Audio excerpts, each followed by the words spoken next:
Eu vou chamar a Fernanda Manhota, analista de internacional. Boa tarde para você. Fernanda, eu acho que é importante, a gente vem falando, né? São tantos conflitos em andamento, é importante. Eu vou pedir para você fazer um resumo do que está acontecendo na Síria e depois destacar a importância dessas duas cidades, né? Alepo e Ramá. Boa tarde.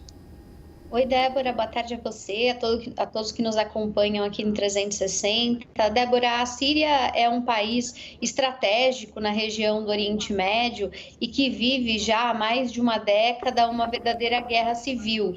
A gente tem ali uma disputa de poder bastante importante que triangula também interesses geopolíticos de potências do mundo, como Estados Unidos, Rússia e alguns outros players regionais, né, como o Irã, que você citou mais cedo também. Basicamente, o que aconteceu por lá e que criou um momento de efervescência mais recente, talvez pudesse levantar como um gatilho a partir da Primavera Árabe. Então, ali no início da segunda década dos anos 2000, vários países na região do Oriente Médio e do Norte da África viveram, né, levantes populares contra figuras que ocupavam o poder há muitos anos, como é o caso também de Bashar al-Assad, que vem de uma dinastia que já está na Síria há algum tempo, né, quase um século, somando ele e o pai. E basicamente, durante a Primavera Árabe, diversos desses governos, com apoio, inclusive, de forças estrangeiras, foram demovidos do poder e houve a substituição por novos governantes, por novas estruturas, em alguns casos até a promulgação de constituições diferentes, né?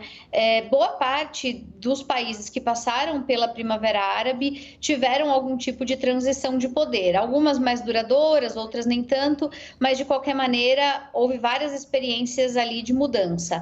A Síria foi uma das poucas resistências, né, que subsistiram a esses levantes populares e basicamente desde então, o que a gente tem é um país muito fragmentado. Então, as forças da oposição ao governo, elas foram, em grande medida, financiadas pelos americanos e por outros atores internacionais ocidentais. Isso porque era do interesse desses atores também demover do poder o Bashar al-Assad. E, do outro lado, o regime se manteve, em geral, muito associado, sobretudo, ao apoio russo, né? Em alguns casos, houve convergência entre ocidentais e os russos, por exemplo, quando a gente fala do combate ao Estado Islâmico, né, que foi uma espécie de colateral dessa fragmentação política e social da Síria, mas, em geral, são forças que se colocam em lados opostos.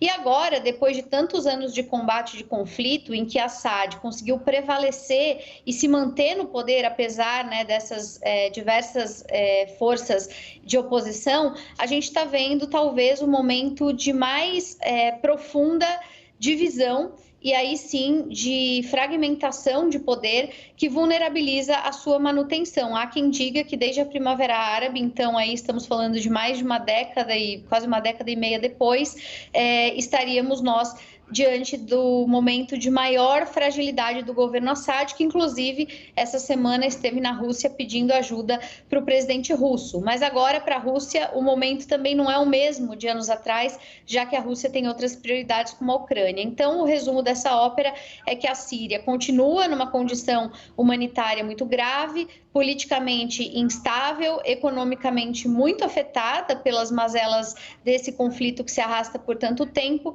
e agora com interesses internacionais que enfrentam um novo momento, já que o mundo de agora não é o mesmo mundo de 10 anos atrás, viu, Débora?